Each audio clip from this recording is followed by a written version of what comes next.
ഇപ്പോൾ ഇക്കാണെങ്കിലും ഒരുപാട് കഥാപാത്രങ്ങൾ തമിഴിലും ചെയ്തിട്ടുണ്ട്, നമ്മുടെ മലയാള സിനിമയിലും ചെയ്തിട്ടുണ്ട്.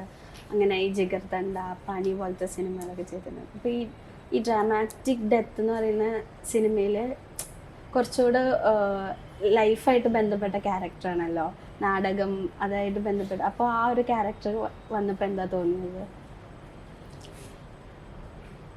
ആ ക്യാരക്ടർ വന്നു കഴിഞ്ഞപ്പോൾ ആ ക്യാരക്ടർ ചെയ്യണം എന്ന് തന്നെയാണ് ആദ്യം തോന്നിയത്.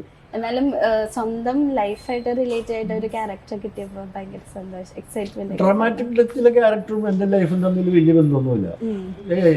അല്ല, നാടകം എന്ന് പറയുന്ന ഒരു എലമെന്റും കൂടെ വന്നപ്പോൾ അതിൻ്റെ ഒരു പ്രൊഫഷനാണ്. ആ പ്രൊഫഷനായിട്ട് ബന്ധമുള്ള ഇപ്പോൾ ഒരു ചായക്കട നടത്തുന്നവന് ഒരു ചായക്കടക്കാരൻ്റെ കഥാപാത്രം കിട്ടിയാൽ ചെയ്യുന്നു, അത്ര തന്നെ ഉള്ളൂ. നാടകം ചെയ്യുന്ന ഞാൻ നാടകക്കാരൻ്റെ ഒരു വേഷം. അല്ല, ഡ്രാമാറ്റിക് ഡെത്തിൽ ഞാൻ ചെയ്യുന്ന ചൗരോ എന്ന ക്യാരക്ടറും അഷ്റഫ് മല്ലിശ്ശേരിയുടെ ജീവിതവും തമ്മിൽ ഒരു ബന്ധമില്ല. അത് രണ്ടും കണ്ടു തന്നെ. ഇപ്പം മൂവീസിൽ ഈ സോഷ്യൽ മെസ്സേജ് എന്ന് പറയുന്നത് ഭയങ്കര ഇമ്പോർട്ടൻ്റ് ആണെന്നൊക്കെ പറയാറുണ്ടല്ലോ. ലൈക്ക് ഇപ്പോൾ പല സോഷ്യൽ മീഡിയയിൽ ഡിസ്കഷൻ ചെയ്യുന്നതാണ്, സിനിമകളിൽ കണ്ടിട്ട് ആൾക്കാർ കുട്ടികൾ വഴിതെറ്റുന്നു അങ്ങനെയൊക്കെ പറഞ്ഞിട്ട്. അപ്പോൾ ഈ പണി, ജിഗർദണ്ഡ എന്നും അങ്ങനത്തെ മൂവീസിൽ ഈ സോഷ്യൽ മെസ്സേജിങ് അങ്ങനെ പ്രത്യേകിച്ചൊന്നും വരുന്നില്ലല്ലോ.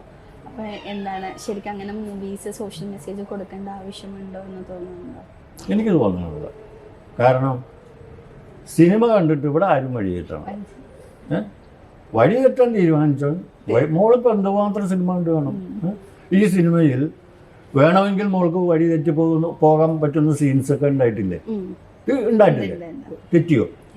എന്താ എനിക്കത് വേണ്ടത്. എനിക്ക് അതില് ചീത്ത കാര്യങ്ങൾ വേണ്ട, ഞാൻ അതിൽ നല്ല കാര്യങ്ങൾ എടുക്കുന്നു, അത് മതി. നിങ്ങളിനി സിനിമ കാണുന്നില്ല എന്ന് വിചാരിക്കുക, ഒരു പുസ്തകം വായിക്കുന്നു, അല്ലെങ്കിൽ നിങ്ങൾ ബെഞ്ചി റോട്ടിലൂടെ അങ്ങോട്ടും ഇങ്ങോട്ടും നടക്കുന്നു, വഴി തെറ്റാവുന്ന എന്തുമാത്രം കാര്യങ്ങൾ കാണും.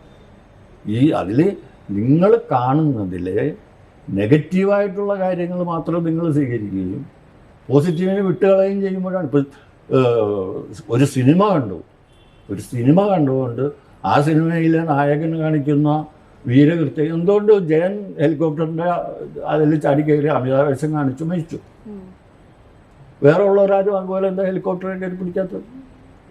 നമുക്ക് ആവശ്യമുള്ളത് എടുക്കുക സിനിമയിൽ, അല്ലാതെ നമുക്ക് ആവശ്യമില്ലാത്തത് ഏത് സിനിമയിൽ കാണിച്ചാലും കുട്ടികളെ ചേർക്കുക, അതേ ഉള്ളൂ. അല്ലാതെ സിനിമ കൊണ്ട് കുട്ടികൾ ചീത്തയാവുന്നു, കുട്ടികൾ ചീത്തയാവാതെ എന്തെല്ലാം പണികളുണ്ട് ഇവിടെ, അതൊക്കെ ചെയ്ത് കഴിഞ്ഞാൽ കുട്ടികളൊന്നും ചീത്തയാവില്ല. ഈ പണി സിനിമ ഇറങ്ങിയ സമയത്ത് ഭയങ്കര വിവാദമായിരുന്നു.